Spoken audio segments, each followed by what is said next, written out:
What would it be like if your entire family was massacred by the very person you loved after transmigrating into the novel you were reading? Ruby, a girl turned into a living doll with mesmerizing beauty, finds herself trapped in an unwanted political marriage. Forced into this fate by her foolish father, Pope Bora, she is to marry Isek, the infamous eldest son of the royal family, an angelic yet demonic figure, and a knight famous throughout the north. Isek, however, suffers from an allergy to women, making their engagement even more complicated. As Ruby faces her destiny as a tool to be manipulated by her family, the question remains, will she accept her fate, or will she rise up and find her own happiness with Prince Isek? Follow along to see what unfolds. The story begins during a seemingly ordinary dinner. Ruby sits at the table when, like a bolt from the blue, she hears shocking news. "My dear, your father has finally found a suitable husband for you," the middle-aged man sitting opposite her exclaims with excitement.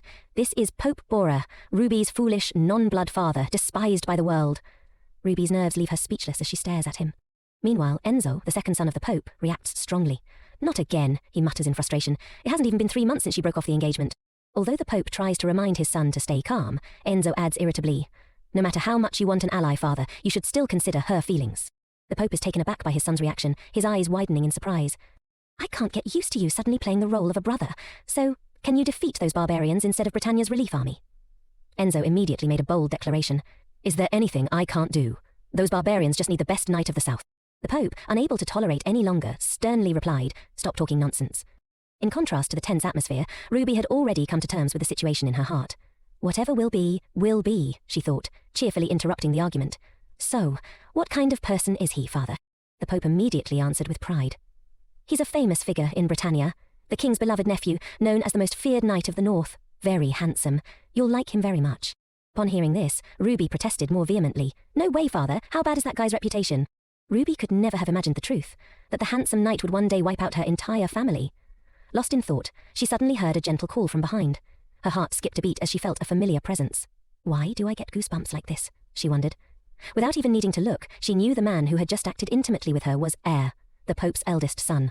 While Enzo sighed in frustration, the Pope and his wife exchanged glances of anticipation. Ruby clenched her hands to regain her composure, then replied with a smile, "Thank you, father. I'm very happy to be able to help you like this." Her response made her parents burst with happiness, and even Cesar showed support for his sister's decision with a loving kiss on her forehead. "Ah, Ruby is so good." Unaware of the danger ahead, Ruby secretly began to plot her next move. "Okay, first I have to kiss him to my heart's content. Then think about a strategy for the future in the massacre caused by the best knight of the north. Does that include me?" But all those plans were interrupted by a plane crash in the sky, and her boring life ended. And I found peace. But why did I suddenly become a young lady in a long-running novel? If you already have a boring life and a situation exactly like the character in the book you read before you die, how terrible would that be? After returning to her room, Ruby started vomiting uncontrollably. She pondered her situation and felt a little sorry for herself. Since I've started a new life and become a character in a book, couldn't I at least have a decent family? Ruby was used to vomiting without anyone knowing, much like how she had grown accustomed to loneliness. One similarity between her previous life and this one was her struggle with anorexia. Before becoming Rebecca Deora, she had lived in South Korea but was adopted by an upper-class family in Spain, often considered a charity child taken in by a wealthy family. Ruby was able to attend a prestigious public school, ballet school, and tennis club. Her life was filled with charity galas and horse racing. One day, she noticed the mocking actions and words directed at her. At that time, Ruby didn't understand what it meant. She laughed along with the other children, unaware that she was imitating their cruelty. As time passed, Ruby became able to endure being bullied to some extent. The family who had adopted her were only kind to her in front of others. Both of her adopted parents had their own lovers, and her older brother had a promiscuous lifestyle and used drugs. There was only one sister who occasionally treated her well, but she said goodbye to the world at the age of 21. Even the eldest son, whom Ruby considered the greatest, turned out to be a monster like her father. Playing the role of the perfect daughter, always bright, intelligent, and obedient, had become a natural habit for Ruby. Making mistakes meant paying the price, and that was the same in her new life. At the age of 16, Ruby found herself in a fantasy novel she had read on a novel website called Wine and the Holy Grail. She had become Rebecca Deora, the villain in that story. The general plot of the novel is set in an era where the power of corrupt priests and the Pope could pierce the sky. The gentle priests and the northern families unite to punish the king, and the Britannia family using good to overcome evil. In this world, Rebecca is the Pope's daughter, destined to die early, but to die at the hands of the man she marries. Rebecca, who had gone through many marriages as a political pawn, is the character who will marry Isek van Ompter of the Britannia Kingdom. Isek, appointed as an official knight at the age of 15, became the youngest champion at 17 after defeating monsters in battle. Later, as a holy knight, the male lead became more dignified, making the hearts of many young women in the north flutter. He annoyed Ruby's father by constantly insisting on aestheticism and preventing all future marriages. The only two women who could be close to him were his younger sister and his childhood friend, Freya. Ruby thought his attitude had changed after the death of his biological mother. The young duke and the princess had fallen in love, but the Duchess Ompta ended her own life. That day had a profound impact on the two siblings, as in a world where the souls of suicides are cursed by the gods and doomed to wander, it was considered a taboo subject. The Duchess, who was originally a princess, had committed suicide. As for Isaac, how could an arrogant man like him, who dared to challenge the king, agree to marry Rhea? It was because, if Isaac refused, his sister would have to marry Enzo. Rather than letting his sister marry a scoundrel, Isaac agreed to the marriage. Currently, the Holy See cannot deal with the barbarians invading the border because all forces are concentrated in the interior. The price for receiving support from the excellent knights held by Britannia is this marriage. But why did Isaac destroy his father-in-law's family? It was because Rebecca poisoned his sister. Thinking about this, Ruby grew worried. Isaac must be furious with his treacherous wife, even though it was Cesare's doing. Rumours spread about Rhea being a promiscuous villain, a spy for the Pope, and her complicated personality. Not only did she treat Isaac's sister poorly, but she also mistreated Isaac's childhood friend, Freya, treating them like servants. It has been 3 years since Ruby entered the novel, and she now understood why Rebecca Deiroz's personality had become so ruined. The Duchess of Romania, loved by her family, the Angel of Sistina, it was all just a staged act. Ruby's previous life had been the same. She had been cared for in the same way, just like Ruby. At the same time, Cheza suddenly appeared in front of her door. Upon seeing her brother, Ruby was startled, which made him look a little confused. Startled? Cheza asked, then began to express his concern. You didn't seem to be feeling well earlier. I was worried, so I came. Although Ruby pretended to be very happy on the outside, saying, You're so worried about me. Inwardly, she felt contempt. Pretending to be a caring brother again. Disgusting. He then frankly inquired, Are you not satisfied with this marriage? You can be honest. In Ruby's mind, thoughts began to swirl. Honestly, if I'm honest, you'd hit me, wouldn't you? She quickly pushed the thought aside. And please, get rid of that turtle model. I said I hate turtles. Despite her inner thoughts, she softly replied, Certainly not. I don't know why, but I just feel that the north is too far away. I won't be able to see you often there. I think I'll be lonely. Jessa looked at her with a caring tone. Why lonely? You have a husband. Ruby immediately put on a languid look. What does that have to do with anything? I want to live with you forever. He stepped closer to her, stroking her head comfortingly. My honour, that the most beautiful woman in Romania only wants me. The intimate feeling between the two siblings made Ruby feel scared. Her hands acted violently, and before she realised it, the protective barrier around Ruby collapsed in an instant. It made her feel good, yet goosebumps crawled over her skin. Despite his affection, Cheza had exploited and hurt her without hesitation. At 16, just as Ruby was getting used to this place, a marriage proposal from the Duke of the Rembrandt Kingdom arrived. According to the original story, he was one of the characters involved in the destruction of Ruby's family. After his engagement was broken off and he suffered public humiliation, Ruby, who had grown attached to her new family, refused the marriage to prevent the family's downfall. In that moment, before the Pope's cold demeanour, Ruby felt a chill. This place is no different. That night, Chaser beat her until she begged for mercy. It happened so many times that Ruby finally realised her situation. The truth is, Rhea is not his biological daughter. The woman who died right after giving birth to her, named Carmen, had been pregnant before meeting the Pope. This revelation was so similar to Ruby's previous life that she immediately grasped this way of living, like acting. Even so, isn't it too much for blood to mix with tears? Ruby tried to feign regret with teary eyes, continuing the sibling affection charade. I also feel terribly heartbroken to send you away. She then deliberately mentioned, I heard there are many devils there, making him try to comfort her. The excellent knights will give their lives to protect you, so what's there to worry about? I'll visit you as often as possible. It's not that bad. Think of it as a half trip to an interesting place. Just endure it for half a year. He won't touch you anyway, so don't worry. In her mind, Ruby kept asking herself, Are you sure that's what I'm worried about? She then didn't forget to ask him, Will you really come see me as often as possible? Chessa immediately emphasised, Of course. He didn't know that in her heart, Ruby was silently praying, Please don't come. She was thinking, Surviving this is too much for me. I don't want to poison my husband's sister, even though I know I'll be forced to do it. If that happens, everyone will believe I did it. So, within half a year, I have to prevent the assassination of my sister-in-law and make them realise that I am harmless. How can it be the same as before? Finally, the day Ruby put on her wedding dress arrived. How beautiful she looked at that moment. The Pope, upon seeing her, kept praising, My daughter, so beautiful. With a bride like this, the entire North will fall in love with you. Ruby responded with a touched and reluctant look, making the Pope immediately comfort her. You look so sad already. Don't cry, my dear. This isn't a permanent farewell. I'll miss you so much. You must miss us too, so pitiful. I also wish you could accompany your brother, but the situation doesn't allow it. He had no idea that Ruby was thinking, You don't know how lucky I feel. Even if it weren't like this, rumours about me and Cheza have spread everywhere. Don't those northerners look at us siblings with apprehension? Do they really not know, or are they pretending not to? As soon as Enzo appeared, he continued to grumble, heartbroken. Only I am heartbroken. Why is everyone so indifferent? Ruby approached him and called out, Brother Enzo. She even opened her arms to him and rushed into his embrace very naturally. Inwardly, she thought, This arrogant guy who can pierce the sky with his impulsiveness may be trouble, but at least Enzo isn't the one who hurts me. You're the normal one. Ruby didn't hesitate to express her affection for her fake brother. I'll miss you so much. Upon hearing these words, Enzo sulked. I won't miss you, you idiot! You big idiot! Cesar, seeing this, shook his head in exasperation. Easy, Enzo, you'll suffocate her. Then he approached her and gently called out, Ruby. She responded casually, Brother, you must come see me, okay? Cesar confidently replied, Of course, definitely. His strong and humorous survival instinct was almost amusing to Ruby. Suddenly, she had such a thought. She wanted to die so much that she finally realized. Death. Being trapped in her second life was no different from her previous one. How funny it was that she had been striving to live under the bright sunlight. Meanwhile, the Northern Knights were resting together under the shade of a tree. Ivan, panting, kept exclaiming, You guys look like you're about to die. Isaac was silent, only responding with a cold look and unfriendly words, making his teammates extremely irritated. What's wrong? Why not, Isaac? Ivan asked. Isaac replied flatly, Because looking at your face, I know Ellen is going to ask for something again. His teammate retorted irritably, You know that, and you're still like this? Why am I always the one who has to deal with the trouble when you're like this? Ivan muttered. Isaac quickly changed the subject. Is it my fault that my sister considers you weak, someone who doesn't even understand their own situation? Ivan, despite his annoyance, tried to remind himself to endure. Endure, endure, he muttered, before lowering his voice. Why you're like this, your bride has arrived. Although she said she didn't need you to pick her up, you should come back soon and at least have a meal together. Look at your pathetic appearance. Isaac gave a faint smile. There seemed to be quite a few people welcoming her instead. Ivan tried to persuade him further, but Isaac replied irritably, Stop babbling. Ivan couldn't bear it any longer and shouted, Yes, I'm curious. So what?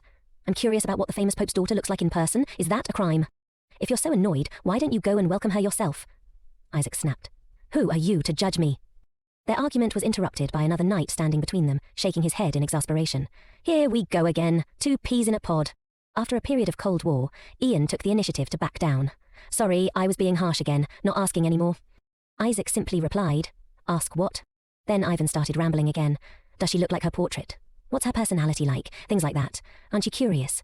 Contrary to his expectations, Isaac only showed indifference. Not at all, he replied, making Ivan disappointed once again and turn away.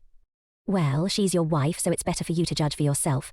You should also prepare to fulfill your husbandly duties soon, because I absolutely can't stand seeing that guy's appearance. What's his name again? I can't stand seeing that dejected look becoming a joke like that nobleman before, Isaac muttered, his question lingering. How long do you think this charade will last? Ivan could only give his assessment. Actually, probably no one believes this marriage will last forever. The bride is experienced, and you're no slouch either. I know it'd be better for you to be with Freya, but even if I said that, that guy wouldn't understand. Earlier, while escorting the bride back to Ompta, Ivan had heard something. According to Evans, who officiated the wedding in Isaac's place, the bride had suffered from seasickness the entire way, but still managed to maintain a radiant smile, just as the rumours said. Meanwhile, in another place, someone looked critically ill, but was incredibly tiny. That vague statement prompted Isaac to ask again. What? Ivan sighed and elaborated. I said she's tiny. Really short, about this tall. She looks like she'll die if you glare at her with that disgusted look. Although you hate this marriage, try putting yourself in her shoes. She's no different from a hostage, all alone. She must be lonely and scared. Upon hearing this, Isaac felt a pang of guilt. What suddenly got into you? Evan made a grand declaration. What else? I'm a Northern Knight, the Angel of CA. If she's becoming my comrade's wife, of course I have to go and welcome her. Isaac calmly reminded him. You said you wanted to kill the Pope, Ian quickly explained. In short, what I meant to say is, your bride's situation is unexpectedly tragic. Before Isaac could respond, a voice suddenly approached them. I heard that the Borra family is known for its beautiful appearance. It seems youthful for someone just because of their looks, and are willing to betray your country for it. Both Isaac and Ivan turned to look, startled to see a sword pointed at Ivan's throat. As soon as Ivan saw the culprit's face, he quickly pushed him away, then angrily questioned, How dare you speak so disrespectfully, pointing a sword at your senior? The young man stammered an explanation. Because you looked so imposing, I apologize. Isaac sternly reprimanded him. Enough. Why are you causing such a commotion? Lorenzo, seeing Isaac's serious face, boldly proposed, If you, Sir Isaac, divorce that Borra woman and marry my sister, I think it would be better. But until then, please refrain from acting acquainted with my sister. Both Isaac and Ivan were taken aback by the proposal. Ivan immediately started shouting, Make yourself understood. These kids these days, really? Lorenzo hastily corrected himself. I'm sorry, what I meant was, please, Sir Isaac, stay away from my sister for now. Otherwise that Borra woman will torture my sister to death. Ian couldn't stay still and scolded. Can't you be more careful with your words? Your head is already full of prejudice. Lorenzo emphasized, It's not prejudice. Then why did my sister lock herself in her room and cry after returning from Onta? This information made Isaac ask, You said Freya went where? Lorenzo honestly replied, Ompta Castle. When Lady Rhea arrived at the castle, Lady Ellen and my sister were having tea. Ian realized inwardly, I also went to see Isaac's wife. How could your sister not cry after meeting her? Both of you are inconsiderate. At the same time, Isaac hurriedly left, prompting Ivan to call out, "Hey, Isaac, where are you going?" Though they tried to hold him back, Isaac simply replied, "Today is my day off, so I'll be going now." This left the other knights puzzled. Only when she's extremely comfortable does he consider it a day off, while turning his comrades into this. They tried to pretend they hadn't heard.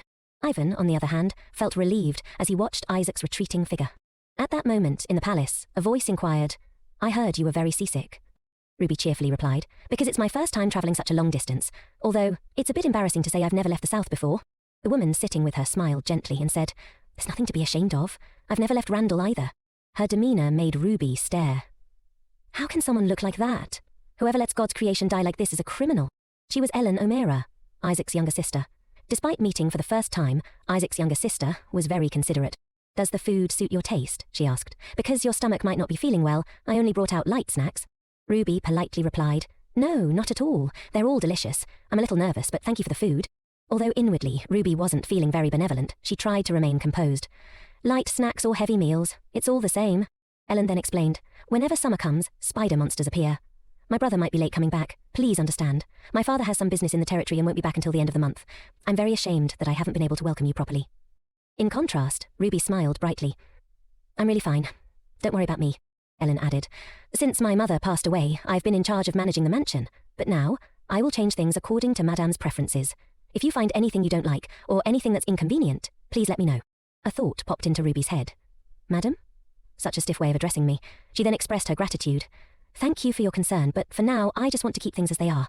I'm still not used to the lifestyle here and lack experience, so I'm worried I'll cause trouble for everyone."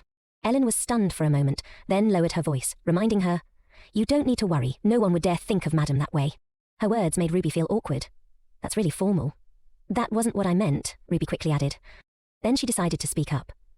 "Actually, I have a favour to ask. Could you call me Ruby for the time being?" Both Ellen and the servants were surprised by the request.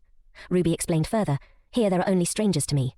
Though it sounds pathetic, honestly, I feel lost and scared. I don't know how to adapt. If you just act a little more friendly, I'll have more courage." Unexpectedly, Ellen replied curtly, "All right." This made Ruby stare blankly for a moment, then immediately stood up. "Really?" When Ellen confirmed yes, Ruby joyfully grabbed her hand. "Thank you." Ellen flinched at the action, causing Ruby to quickly apologize. "I'm sorry." Ellen simply smiled. "It's okay." This made Ruby feel even more embarrassed. "Then, can I call you Ellen?" Isaac's sister quickly nodded in agreement. "Yes, it's good for us to be comfortable with each other." Ruby breathed a sigh of relief. Being too reserved isn't good either. Excessive modesty can cause misunderstandings. This statement left Ruby confused. Misunderstandings? Does she mean stop beating around the bush and just reveal your true nature? Come to think of it, Ruby realized, my appearance is really unexpected. I'm not expecting the people here to like me. My goal is to appear as harmless as possible in everyone's eyes. All right, for now, just stay calm. As soon as she finished her thoughts, Ruby explained, "I'm used to being misunderstood. I'll try my best not to become someone else." This surprised Ellen once again. She continued the conversation with an offer. "If you're done with your meal, let me show you to the room you'll be using from now on." Ruby was overwhelmed by the splendor of the room as soon as she stepped inside. "Is this really my room?" Ellen quickly replied, "I tried my best to decorate it, but I don't know if you'll like it." Ruby readily admitted, "I love it. I've always wanted a room facing the sea." Ellen then decided to say goodbye. "You must be tired today. Please rest quickly in case my brother comes back later than expected." Ruby cheerfully replied, "Don't worry about me, Ellen. It just so happens that I'm sleepy too." But inside she felt incredibly happy. On the contrary, I'm even more relieved. My goal isn't my husband's love. This might even make people feel sympathetic towards me. While leaving Ruby's bedroom, the head maid gave her a piercing look. The cold made Ruby sneeze repeatedly, shivering. So cold, even if it is the north. After checking around, she discovered the fire had gone out. I heard that there are many monsters in the north, so the fire has to be lit every night. Unless someone deliberately blew it out. There's no way it could have gone out like this.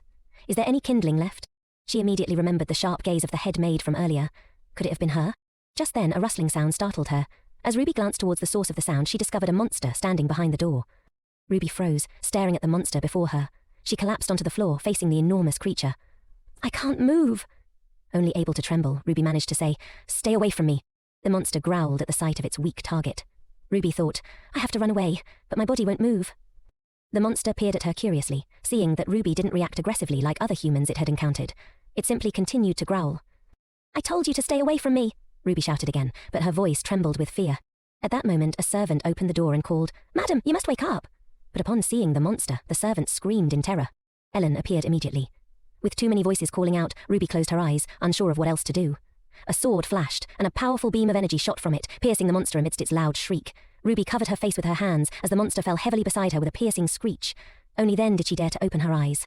A cloak brushed past Ruby's eyes. Her fiancé Isek stood right in front of her.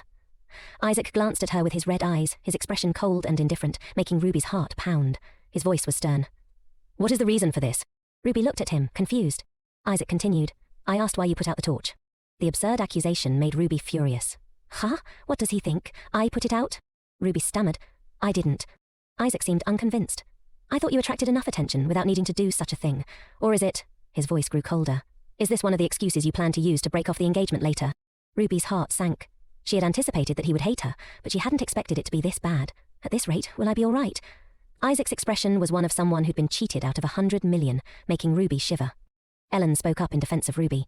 "Brother, don't be so quick to blame her. We still don't know for sure who did it. Even if Ruby did it, she probably didn't know any better. They don't do this torch thing in Romania." Ruby teared up inwardly, touched. "I love you, Ellen. Even if I die, I swear I'll save you before I do. But first I have to clear up this misunderstanding." Ruby reached out and clutched Ellen's sleeve. "I was just cold," Isek asked irritably. "What? Can't you speak louder?" Ruby fearfully explained. "I said I woke up a while ago and the fire was already out." Isek scoffed sarcastically. "So, you're implying that someone else did this? Who, my sister or me?"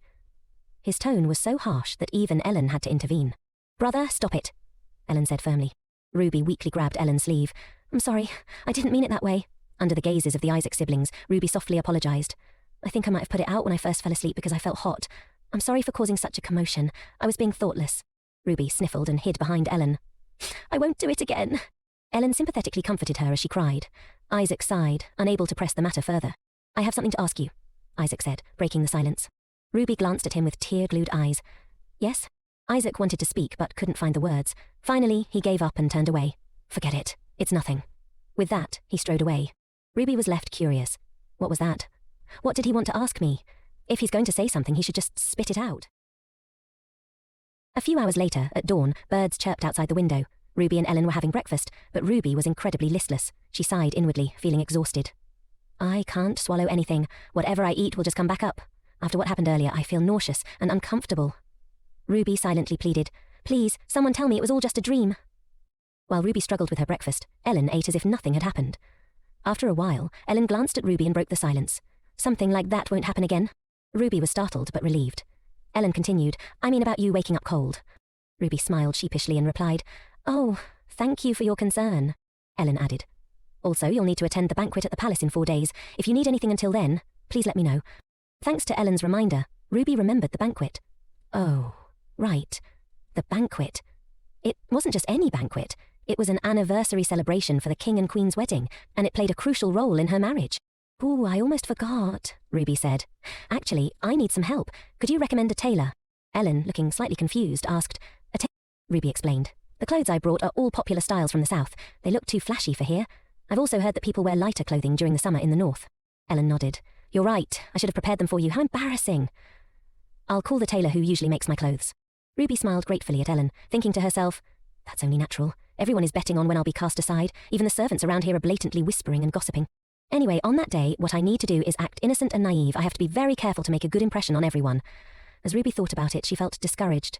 Though, for the most important person, my husband, the first impression I made was the worst possible. He always looks at me with those scary eyes. All beginnings are hard, Ruby reminded herself. There's still a long way to go. The day was beautiful, with warm sunshine. Ruby carried a basket of fresh fruit and thought, "I found the place. He probably won't hit me today, right?" She had decided to wear something casual but still beautiful, aiming to make a more approachable appearance. The only reason I had to ask Ellen for help and come to this temple is to understand my husband's personality. Her ultimate goal was clear in her mind. I must not die at his hands. She felt like a rabbit fleeing from a ferocious grey wolf. Clenching her fists with determination, she thought, "If so, I must appear as harmless as possible. Even if I can't prevent Ellen's death, at least I can ensure my own survival."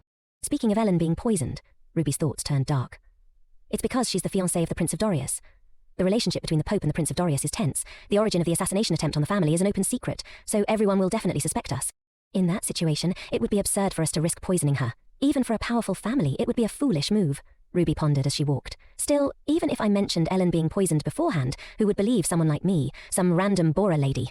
There were spies from her father planted all over Arundel. I can't just speak carelessly. If I'm discovered, who knows what will happen to me? She shuddered at the thought. Soon, Ruby arrived at the knight's training ground. As she peeked in, a knight spotted her and tilted his head. "Who's there?" he called out. Ruby jumped at his voice. The newcomer was a blonde young man. He recognized her immediately. "Ah, isn't that Lady Ruby? Greetings." Ruby recognized him too.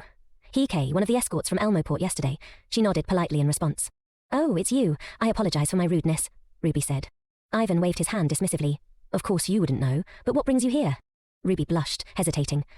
"Well, I heard my husband is here." Ivan turned his head in dismay, trying to hide his reaction. "Huh, why? She came looking for Isaac?" He chuckled and said, "That bastard. Oh, wait, you came to see Isaac?" Ruby nodded. Ivan beamed at her. "Then please wait here for a moment, madame." He turned away and called out loudly, "Hey, Hayek, your wife is looking for you. Hey, didn't you hear me? Your wife is here." The others heard him too. "Who? Wife? Lady Ruby?" they murmured. Ivan, gesturing exaggeratedly, added, Hey, get lost. Do I need to teach you all a lesson?" The hint of violence in his words widened Ruby's eyes.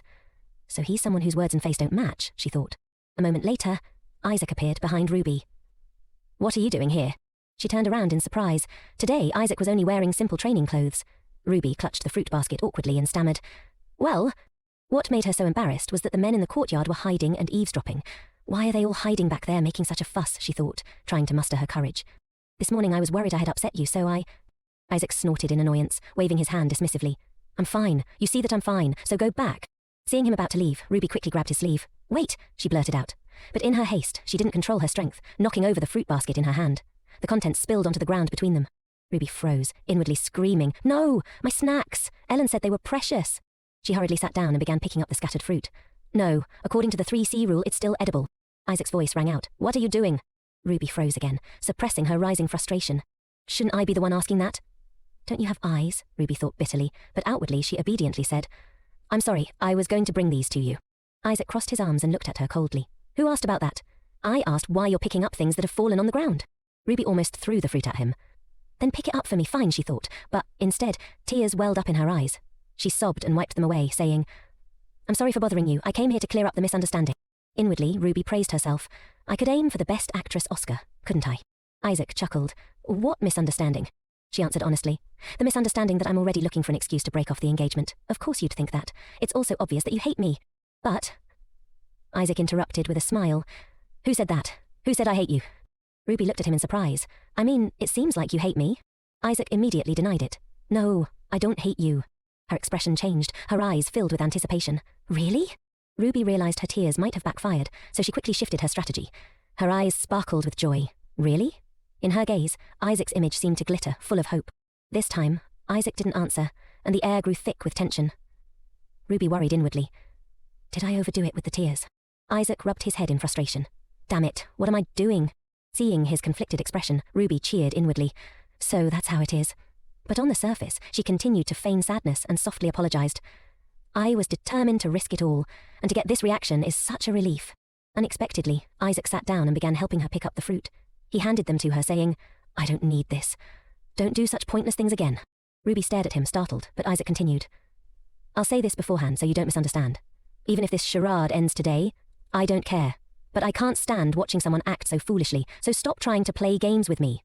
"Did you write me a letter telling me to come home quickly?" Isaac asked, turning around and leaving before Ruby could respond. Ruby blinked, wondering.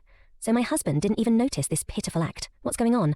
It seemed he wasn't the type to give in just because someone cried. Still, Ruby thought she had glimpsed a loophole. Whether we're arguing, or he's playing mind games with me, he still sees me as a child. If it's obvious and trivial, he probably won't feel suspicious. With sudden resolve, Ruby stood up abruptly. "But I don't want it to be like that." Isaac stopped, and Ruby knew this was her chance to land a critical hit. She blurted out loudly, "I've fallen in love with you." Her confession echoed through the hallway. The siblings hiding nearby, eavesdropping, were stunned. Ruby praised herself inwardly. "My acting skills are truly commendable." Isaac slowly turned back around, his eyes now flashing with a murderous glint. "What?" Ruby stammered, desperately trying to keep up her facade. I know you must hear this kind of confession often, and I know there's no way you'd like me." She silently cursed the devil in front of her. "Please, relax your eyes a bit. But you were the first person to save me from danger, like yesterday. I don't expect anything, so can't you just let me help you? Even with small things? You said you didn't hate me." "That's right. I'm a fangirl. Well, more like an anti-fan," she thought, giving herself a mental thumbs up. "But if he sees me as something obvious and trivial, I still have hope." The siblings in the training ground, witnessing the whole scene, applauded and whistled. "So brave," someone exclaimed. Ruby took a deep breath, gathering more courage. She stealthily peeked through her fingers, only to realize Isaac had already reached the door. When did he get all the way over there, she thought, startled. He's 180 meters away from me. Refusing to be defeated, Ruby shouted after him, I definitely won't bother you. I'm serious. The witnesses to her bold confession cheered again, their jealousy evident in their voices. In response, Isaac slammed the door in Ruby's face. That cold-hearted man again, Ruby sighed. Still, I should let it go for today. I'll deal with him another time. A few days later, Ruby sat quietly as a maid gently styled her hair. Madam, it's done, the maid said, stepping back. With her makeup and hair complete, Ruby looked surprisingly radiant. Finally, the day has come, she thought, feeling a mixture of excitement and nervousness. I haven't seen Isaac since that day, Ruby mused, recalling Ellen's explanation that the Knights had been busy with preparations for the banquet and summer. Thinking about it makes me sad. A moment later, she went downstairs. Ellen had also changed into a dazzling evening gown, exuding elegance and grace. Ruby, you're all ready for the banquet, right? Ellen asked, her beauty mesmerizing Ruby. I can't believe a goddess like this almost married that idiot Enzo, Ruby thought. Even if the sky split in two, that shouldn't be possible. Still, Ruby was touched that Ellen called her by her nickname, as promised. Ruby nodded and then noticed someone standing beside Ellen. Right. Who is this? She asked, curious. Ellen introduced the woman with a smile. Say hello, this is a long-time friend of our family, Freya van Fuana. Fuana winked at Ruby. Hello, Miss Ruby. It's a pleasure to meet you. The sky suddenly seemed to darken in Ruby's mind. There she is. The childhood friend, Ruby thought, recalling the servant's whispers filled with admiration for her. She's treated so differently from me. Still, Ruby smiled politely and responded, It's a pleasure to meet you, Fuana. To Ruby's surprise, Fuana's eyes held something less friendly than her outward demeanour. Fuana turned to Ellen, teasing, You didn't tell me she was so adorable. Ellen immediately denied it. You must have misunderstood. I didn't say anything strange. Fuana turned back to Ruby, still smiling, but Ruby couldn't help but tilt her head in confusion. Is there something wrong with my dress? Ellen interrupted the moment, sighing in exasperation. Really, Ruby, I don't know if my brother will be late, but please bear with him. It happens often. Bear with him? I won't do that. I don't expect anything from him anyway, Ruby thought inwardly, smiling on the outside as she waved her hand at Ellen. I see, but I'm fine. Don't worry, Ellen. Anyway, I still hope he's late today. Oh, my fate. How long do I have to keep up this act? Ruby thought, as the carriage rattled its way to Anban Palace. The banquet attendees had already arrived, and many acquaintances came to greet Ellen. Ruby stood alone in a corner, observing the scene. I don't know why, but I'm reminded of the banquet in Romania, she mused. Back then people showed me kindness, or at least respect, because of Julia, my father's official wife, and my connection to him and my brother. No matter what was happening behind the scenes, I was always the object of envy and admiration, she wondered. If the tragic reality of my past life were revealed, what would everyone think of me? How would they trample on me? It's ironic that I used to fear that the most, but now, standing between these model-like people makes me feel like a child. Am I still the shortest one here? Suddenly, someone approached Ruby. Hello, Lady Ruby, they greeted her. A group of people nearby began to murmur, Oh my, those are the Omnights. I wonder if His Holiness is well. When will Cardinal Valentino visit? Ruby had to be extremely patient. Honestly, I don't know either, she thought, exasperated by the familiar questioning. Ellen muttered beside her, Those people are really... Ruby blinked, thinking she had misheard. Did Ellen just say that? Beside her, Fuana brightly called out to Isaac. Ruby's fiancé easily heard their calls and turned to look. Ruby awkwardly raised her hand in greeting. What's with him? He said he'd be late. Did he lie just because he hates seeing me? Upon seeing Ruby, Isaac turned his back without responding. I knew it would be like this. Fuana was indignant on Ruby's behalf. Madam, would you like us to go over there and scold him? She offered. But Ellen, knowing her brother's personality too well, shook her head. He'll just ignore it. What's the point? Ruby clenched her fists and walked directly toward him. The fact that I've been mistreated since the first night and now Isaac is ignoring me has spread everywhere. Her steps were incredibly resolute. No matter what I do here, I'm the one who loses face, so I'll cling to him and not give up. She stopped right in front of Isaac. Fuana and Ellen watched with wide eyes, and even Ivan and the Knights were taken aback by Ruby's boldness. Taking a deep breath to summon her courage, Ruby flashed a bright smile and said to Isaac, I'm so glad to see you again. You look very handsome today. This bold action caused a flurry of murmurs from the surrounding nobles, but Ruby ignored them all, maintaining her cheerful smile. What did they expect me to caress his cheek? Even if I'm desperate, I'm not that lacking in fans. Isaac didn't seem pleased. He coldly turned away, saying, Madam, you are both insensitive and tactless. Ruby bowed her head in embarrassment. I'm sorry for interrupting like this, but if I didn't... Isaac abruptly cut her off. You clearly said you wouldn't be a nuisance. Ruby gasped and covered her mouth dramatically. Oh my goodness, you remember? You were listening to me? Her exaggerated reaction caught him off guard. What? He muttered, surprised. Ruby brightened considerably. Thank you, but rest assured I absolutely won't be a nuisance to you anymore. I'll just quietly observe you. With that, she waved goodbye. Is that enough? I need to escape quickly. But before she could leave, Isaac grabbed her shoulder and pulled her back. He leaned in, his voice tense, and asked, "Say that again. What do you mean by quietly?" Ruby, startled, replied, "I said I'll quietly follow you, like trailing you without you knowing." Isaac growled, "Do you want to die?" Shaking her head fearfully, she stammered, "No, that's not it. What's going on? Did I step on a landmine?" She could feel the pressure of his grip tightening on her shoulder, his strength unconsciously overpowering her. "Then why did you do that?" he demanded, still angry. This time, Ruby didn't have to act to shed tears. It hurt. "I said it hurts," she whimpered, trying to explain. "I just wanted to watch you. Because I don't want to be a nuisance, that's all." Does he know I was planning to assassinate him? She wondered in distress. Isaac's expression remained hard, but he sighed, his frustration evident. "That's clearly an assassination attempt," he muttered. Just then, Ian appeared beside them, speaking up on Isaac's behalf. "Miss Ruby, that's quite a dangerous act." Ruby blinked in confusion. "What do you mean?" Ian elaborated. "He's not foolish enough to mistake his own wife for an assassin. But the North is an extremely dangerous place. Our physique is different from other knights. When we pursue demonic energy or creatures, we have to maximize our divine power and sword aura. If you were nearby, we wouldn't be able to distinguish you from a demonic creature. You could lose your life." Ruby's eyes widened in realization. So that's why, she thought. When the holy knights maximize their sword aura and divinity, it puts them in a state of extreme excitement. That explained Isaac's behavior. "That's quite something." "But I didn't want to follow him to an unsafe place," Ruby said dejectedly. "I almost caused trouble. I'm sorry. I'm from the south, so I didn't know." Ian stammered, quickly reassuring her. "Don't say that. It's natural not to know, isn't it?" Because she spoke without thinking, Ian decided to let it slide. That bastard, Isaac. Ruby thought to herself. She promised, "Don't worry, I absolutely won't make things difficult for you." Ellen, always the practical one, instructed her brother, "You have to let us know when there's a change in your schedule." Fuana chimed in. "That's right, you could drop by our place too. Don't you appreciate it when we beauties wait for you?" Isaac had remained silent until now, and Ruby felt a flicker of annoyance. "What's with this atmosphere, you stingy man? Stop it." However, Isaac's reaction this time was interesting. She thought he would just scoff and leave like last time. Isaac had just opened his mouth to say something when a servant interrupted, announcing the arrival of His Majesty the King. Trumpet sounds filled the hall as the Emperor slowly entered with his consort. Ruby set aside the matter and turned to greet them. The Emperor approached Ruby first. "Miss Ruby," he said warmly. She curtsied politely. "Your Majesty," she greeted. The Emperor expressed his gratitude. "Thank you for coming all this way." Ruby humbly replied, "I should be the one thanking your Majesty." The Emperor, clearly satisfied with her response, laughed heartily before addressing Isaac.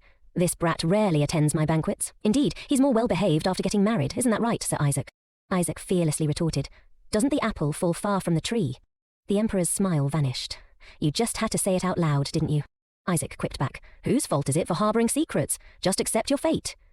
But he didn't forget to throw a cold glare at Ruby, who stood beside him unbothered. Then he turned his back to her again. Ruby shrugged. There he goes again. His grumpy personality really suits him. The young ladies nearby giggled and whispered amongst themselves. This was exactly what Ruby wanted. Yes, mock me all you want. I'm the fool who smirks even when abandoned by her husband. The Emperor angrily pointed at Isaac. If he weren't Isis's son, he'd be dead for sure. The consort chuckled softly, soothing the Emperor. Calm down, your Majesty, you'll frighten the lady. Just then, Ruby noticed a little girl fidgeting behind the consort. The adorable child blinked up at her, and the consort, noticing her gaze, gently pushed the little girl forward. "Princess, staring like that is rude. You must greet her properly." The little girl brightly and obediently greeted Ruby. "Welcome to Angan Palace, Miss Ruby." Ruby immediately smiled kindly at the child. "Thank you, Princess Arian," she said, her heart melting at the cuteness. "So adorable. Such a rare, healing feeling in this world." After the greeting, the little girl shyly hid behind her mother. Ruby, seeing this, understood. I know why the princess's presence felt incomplete in the original story. She's too timid. The consort, once a slave from the east, was deeply loved by King Fennel, as was Princess Arian. However, the king couldn't give his child, who bore the distinct characteristics of a heretic, the same status as the other princesses. Moreover, Arian had Isaac as her cousin. Therefore, within the nobility, Arian would forever be considered an outsider. Whether in this world or the other, she would always feel like an outcast. Ruby didn't exactly empathize with Arian, but she couldn't help but notice the fear in her eyes. A while later, everyone sat down at the banquet table. Only Fuana arrived late. Ellen, curious, asked her where she had been. Ruby glanced over as well. Funa sat down, nonchalantly saying, "It's nothing. I was going to bring Isaac here, but my words were like the wind. I don't know where he ordered the knights to rest." Ellen crossed her arms and shook her head. "Playing pointless games. It's not like he ever pretends to listen to us." Fuana rested her chin on her hand, agreeing. "That's true." Then she turned to Ruby and asked, "Madam, do you enjoy horseback riding?" Ruby smiled, replying, "I'm not good at it, but I like it very much." Fuana smiled mysteriously. "Don't worry, just liking it is enough." Ruby, however, screamed internally. "I don't like it. I was lying. In my past life I may have learned aristocratic sports, but I don't have any fond memories of them." Just then, a young lady sitting at the same table spoke up. It's hard to match the skills of the two of you. Of course, since Sir Isaac personally helped you, madam, you should ask your husband for help too, shouldn't you? Furia calmly responded, That was when we were little, Miss Consolation. Besides, I'm also naturally talented. Consolation covered her mouth and laughed. Of course you are. Please, don't misunderstand, Miss Furia. Ruby noticed the glint of amusement in Furia's eyes. My relationship with her is also interesting, but I don't care. I just need to act like a harmless fool. Ruby scratched her head. Thank you for your concern, but I can't waste a busy person's time with such trivial matters. Consolation chuckled, and the others looked at her with wary eyes before changing the subject. Summer is almost over. Is Sir Isaac participating in the swordsmanship tournament this year? One of them asked. It seems like it'll be held earlier than last time. It's certainly something to look forward to, but Sir Isaac is sure to win if he participates. Everyone chatted excitedly at the banquet table. I wonder what it'll be like this year. I'm more curious about who will become the flower of glory. Ruby sat to the side, clenching her fists. I'm sure at this year's swordsmanship tournament, Chaser will visit. The swordsmanship tournament, held every 3 years in Andal, is a proud event, with the largest scale and longest history on the continent. Participants and visitors from each country attend for a deadly battle with demonic creatures trained to be ferocious. In this gruesome competition, only those of noble birth are allowed to participate. A council of priests, all of them outstanding, is established to prevent any potential incidents. Chaser will come here under the pretense of participating in the council, but in reality, it's to see me. Ruby clutched her head in agony. Damn it. My husband alone is already beyond my endurance. A while later, Ruby appeared in the hallway. She rubbed her forehead tiredly, supporting herself against the wall as she walked. Drinking on an empty stomach makes me so dizzy. But there were too many people here, so Ruby couldn't bring herself to throw up. Just then, a man appeared in front of her. Because she wasn't looking where she was going, their shoulders bumped into each other. Ruby clutched her shoulder and nodded an apology. She glanced up at the other person. Oh dear, bumping into his shoulder is such a misfortune. He asked, Are you all right? Ruby shook her head. I'm fine, but who are you? The young man smiled and introduced himself. I am Lorenzo van Fuena, the one who was just with my sister. Ruby recognized him immediately. They really are twins. No wonder they look so alike. Lorenzo asked again, Are you truly all right? Shall I escort you back to the banquet? She shook her head in refusal. I'm really fine. I was just about to go out for some fresh air. You seem to be a holy knight. Ruby sensed something was off. Why is he looking at me like that, with such unfriendly eyes? He continued, playing the part of a concerned person. If Sir Isaac heard that, he'd laugh. I'm just a successor. His words gave Ruby a chilling feeling. If he tries anything funny, I might lose my life here. Isaac isn't even this bad. He shows the most blatant disgust of everyone I've met. When did he learn about me? Lorenzo scratched his head bashfully. Oh, I apologize. I still can't believe I'm meeting you in person, madam. Ruby chuckled. Yes, I heard I'm quite famous around here. Suddenly, he said, Who wouldn't know of your existence, madam? You're the daughter of His Holiness, after all. Ruby felt like his words were mocking her, but she still played innocent and replied, Is that so? I thought only my brothers were famous. I didn't know I was too. That's a surprise. The two of them continued their exchange, feigning friendliness. Lorenzo then spoke again. Actually, among the recently popular songs, there's one about you, madam. Ruby feigned surprise. Oh, he suggested. You seem surprised. Would you like to hear it? Ruby played along. I'm curious. I'll leave it to you. Then Lorenzo cleared his throat and began to sing. It went something like this. 'Cause Angel said she couldn't find a girl to her liking. I think her brother isn't of the same blood as that girl. He'll say it's fine. While humming the lyrics about the angel, a hand appeared, and Ivan pinched Lorenzo's ear hard. This crazy idiot, I told you not to mess around, Ivan scolded. Lorenzo could do nothing but beg for mercy. Wait a minute, Ivan angrily ordered. Apologize before I rip your mouth apart. Lorenzo stammered hesitantly, but before he could finish, Ivan snapped. What? Where did you learn to talk back to your seniors like that? Lorenzo cried out. I'm sorry. Ivan yelled angrily. Say it louder, or I'll make your mouth bigger. Ruby quickly intervened. I'm fine, let him go. She understood that she didn't need this apology. At her words, Ivan released his grip, and Lorenzo immediately ran away. Ivan clicked his tongue and shook his head. That bastard, he muttered. Ruby also cursed inwardly. That sly fox. After Lorenzo left, Ivan turned to apologize to her. I apologize for letting you see such a messy scene. Ruby smiled and said, It's all right. He still felt the need to explain clearly to her. Please, don't misunderstand. That strange kid is always delusional. That's why he acts like that. No one would sing such a disrespectful song. Ruby thought for a moment and then spoke. Sir Ivan, I'm really fine. It's not the first time I've heard that rumour. Despite saying she was fine, her tears flowed freely, startling Ivan. Oh, madame, Ivan exclaimed. Ruby wiped her eyes. I'm sorry. I'm just worried my husband will believe that rumour. Ivan frantically waved his hands. Impossible. That brat never pays attention to what others say, and he won't forgive anyone who bothers him. That's why I was a bit surprised just now. I didn't mean to imply that you were being a nuisance, madam. Hearing him say that, Ruby stopped crying. Really? So Sir Isaac doesn't hate me? Ian immediately affirmed. Absolutely not. Who is that brat to hate you, madam? He's just a little bewildered because it's his first time. Ruby asked Ian expectantly. So I can freely like him too? Ian immediately supported her. Madame, go for it. Of course, it's an incomparable honor that you do.